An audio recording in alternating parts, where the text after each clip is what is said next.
वहीं प्रदेश में भीषण गर्मी का दौर जारी है और भीषण गर्मी में आम के साथ दूसरे फलों का स्वाद भी लोगों को काफी रास आता है।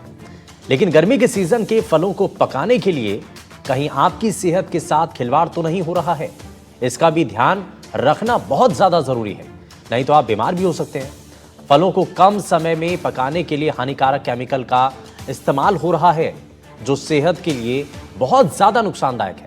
खाद्य सुरक्षा विभाग ने भी इस पर अलर्ट जारी कर दिया है। इसी पर कैसे आपको बचना चाहिए, किन बातों का ध्यान रखना चाहिए, इस रिपोर्ट में आप देखिए।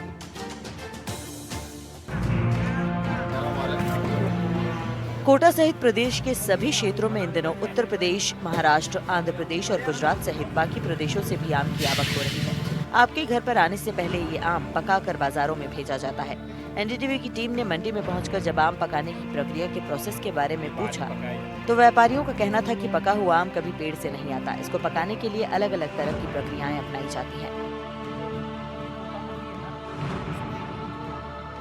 कोटा की मंडियों में आम की आवक हो रही है। उत्तर प्रदेश, महाराष्ट्र, गुजरात के साथ अन्य प्रदेशों से आम जो है यहाँ पर पहुँच रहे हैं। तस्वीरें आप देख सकते हैं। मंडी में जो है आम बड़े बड़े ट्रक यहाँ पर जो है खाली हो रहे हैं और जो हाड़ौती का क्षेत्र है वहाँ पर यहाँ से जो है दुकानदार जो है व्यापारी जो हैं वो आम की सप्लाई अब करेंगे। तो किस तरह से जो ये आम का पूरा प्रोसेस है इनसे जानने की कोशिश करते हैं।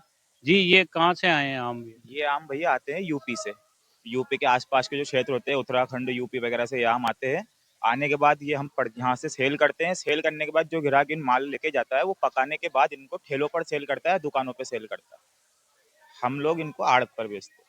तो ये पकाने का क्या प्रोसेस होता है? ये पकाने का प्रोसेस उन लोगों को ही पता है वो किस तरह से पकाते हैं। भाई किस तरह गर्मी में रख के पकाते हैं, कमरे के अंदर गर्मी में ये पकता है। पकने के बाद ये बिक जाता है, 3 दिन में पक के तैयार हो जाता है। 3 दिन में पक के तैयार हो जाता है। तो अभी कौन कौन से आम आ रहे हैं? अभी इस समय कोटा में आ रहे हैं बादामी, दशहरी, लंगड़ा। ये 3 तरह के अभी इस समय आम आ रहे हैं। बाकी सब केरों में आ जा रहे हैं। पकाने की किसी को पता है विधि किस तरह से पकाते हैं? इसमें थोड़ा कार्बेट लगाना पड़ता है, या चाइनीज पुड़िया होती है कार्बेट जैसी, तो उसको 2 पुड़ियाँ डाल करके रद्दी लगा के बंद कर देते हैं। मगर यहाँ पे कार्बेट से नहीं पकाती, यूपी में हम कार्बेट से ही पकाते हैं। जी, यहाँ कैसे पकाते हैं? यहाँ तो ये पैकार की मर्जी है कैसे पकाता है, वो उसकी हमें जानकारी नहीं। हम तो खाली यहाँ कच्चा माल बेचने के लिए आए। चाइनीज कार्बेट ये एक तरह का केमिकल होता है। केमिकल की पुड़ी आती है, वो पूरे क्षेत्रों में है। हर मतलब भारत में हर जगह उसी चीज से पकाया जाता है आम। इस समय दाल पा काम कहीं भी नहीं मिलता है। ये होता है। इसकी प्रोसेसिंग रहती है। कागज में इसको कैरेट में भरकर कागज अगल बगल लगाकर उसके बाद वो 2-1 पुड़िया डालकर इसको पकाया जाता है। हाँ, उसको रख देते, उससे गर्मी पैदा होती है, गर्मी से आम पकता है। इस तरह ये आम पकाया जाता है। वो मसाला यहीं मिल जाता है लोकल? ना ना ना, वो अलग से दुकानों पे अवेलेबल होता है। बाहर कहीं भी वो दुकान वाले बेचते हैं। यहाँ मंडी में वो अवेलेबल नहीं होता है क्योंकि वो हानिकारक होता है थोड़ा। तो अब ये कंटिन्यू रहेगी? अभी आम कंटिन्यू रहेगा अभी 3 महीने कंटिन्यू आम बिकेगा। ये यूपी से चालू होगा, अब ये उत्तराखंड तक का आम आएगा 3 महीने के अंदर अंदर। पे डाल पे अगर फल पकेगा तो वो कभी मुकाम पे नहीं पहुंचेगा, क्योंकि वो रास्ते में ही खराब हो जाएगा, पूरा रास्ते में खराब हो जाएगा। तो डाल पक तो कभी भी नहीं आ सकता। हमेशा जो फल पकेगा, जो पकने वाला हो, वो केमिकल से ही पकेगा। वर्षों से यही चलता हुआ आ रहा है, यही आगे भी चलेगा। कोई नुकसान नहीं है इसका? कोई साइड इफेक्ट नहीं है। अपने से पहले वाले भी खाते थे, अपन भी खा रहे हैं, अपने से आगे वाले भी खाएंगे। इसका कोई साइड इफेक्ट नहीं है। वो पुड़िया में बंद के लगता है हीटिंग के लिए, ना कि उसको पकाने के लिए। हीटिंग, उससे हीटिंग मिलती है, उस पुड़िया से उसको हीटिंग मिलती है, कार्बेट से हीटिंग मिलती है, उससे वो पकता है और कलर देता है। अब आपको ये दिखाते हैं कि खाद्य सुरक्षा विभाग की ओर से आम सहित दूसरे फलों को पकाने के लिए निर्धारित नियम क्या क्या बनाए गए हैं। सीजन शुरू होते ही राजस्थान सरकार की ओर से चलाए जा रहे अभियान शुद्ध आहार मिलावट परिवार के तहत टीम ने फल मंडी में निरीक्षण किया। इस दौरान फल मंडी में किसी विक्रेता के यहाँ से कैल्शियम कार्बाइड या एसिटिलीन गैस से फल पकाना नहीं पाया गया।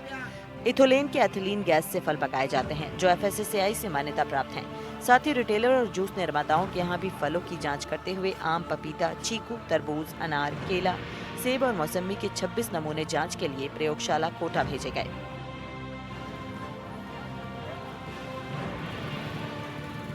कोटा मंडी में जो है फूड सेफ्टी विभाग की टीम भी लगातार पहुंच रही है और जांच पड़ताल कर रही है। जो आम आ रहे हैं विभिन्न प्रांतों से, उनकी जांच की जा रही है कि इसको पकाने का जो प्रोसेस है वो कहीं हानिकारक केमिकल तो इस्तेमाल नहीं हो रहा है।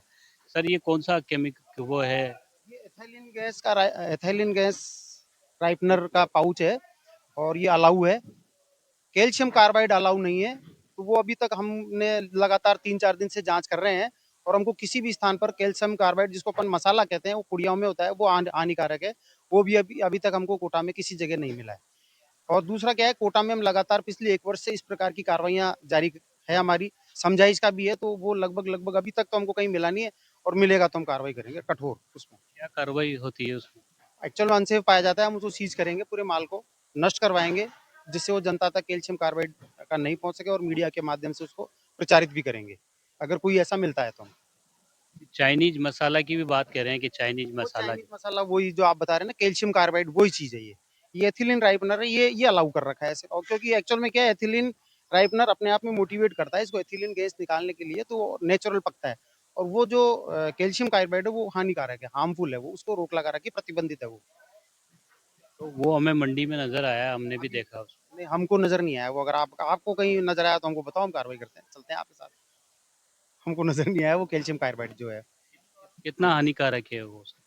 एक्चुअल वो डिपेंड करता है वो फलों पर, उसकी कितनी मात्रा रहती है। फल उसके वो सड़ जाता है फल एक तरह से, ज्यादा मात्रा में पक जाता है, अलाउ नहीं है वो। एसिटिलीन गैस होती है वो अलाउ नहीं है। उससे एसिटिलीन गैस निकलती है, इससे एथिन गैस निकलती है। एथिन गैस, हाँ, यही अलाउ है। ये एथिलीन राइपनर बोलते हैं इसको, यही अलाउ है। तो सर, अगर ये मिलता है चाइनीज मसाला वाला, वो तो किस तरह की कार्रवाई होगी? और क्या आपकी टीम जो है, कितनी टीमें काम कर रही हैं अभी? हमारी फूड सेफ्टी विभाग से एक ही टीम है कोटा में। हम जितने भी जो फूड सेफ्टी विभाग से इंस्पेक्टर हैं यहाँ पे, हम साथ ही काम कर रहे हैं और कंटिन्यू हम 4-5 दिन से इसी कार्रवाई में लगे हुए हैं। लेकिन अभी तक कैल्शियम कार्बाइड हमें कहीं भी नहीं मिला है। और ये जो इथाइलिन गैस से जो पकाना है तो अलाउ है सरकार की तरफ से। सही। हम साथ में क्या है, नमूनीकरण की कार्रवाई भी कर रहे हैं। अब मान लो ये यहाँ पे कुछ और मिले और वास्तव में किसी और चीज से पकड़ा हो, हम इनकी सैंपलिंग कर रहे हैं अब। तो सैंपलिंग से लैब में एक स्पेशल डिटेल में जांच होगी इनकी, कि कहीं आर्टिफिशियल स्वीटनर तो नहीं है, कहीं मान लो वास्तव में ये पुड़िया में लिखा हुआ तो एथिलीन गैस और अंदर कुछ और हो, तो इसकी अब जांच होगी। एनडीटीवी राजस्थान के लिए कोटा से शाकिर अली की रिपोर्ट। और यहाँ रुकने एक छोटे से ब्रेक के लिए आप कहीं मत जाएगा, बने रहिए एनडीटीवी राजस्थान के साथ। नमस्कार।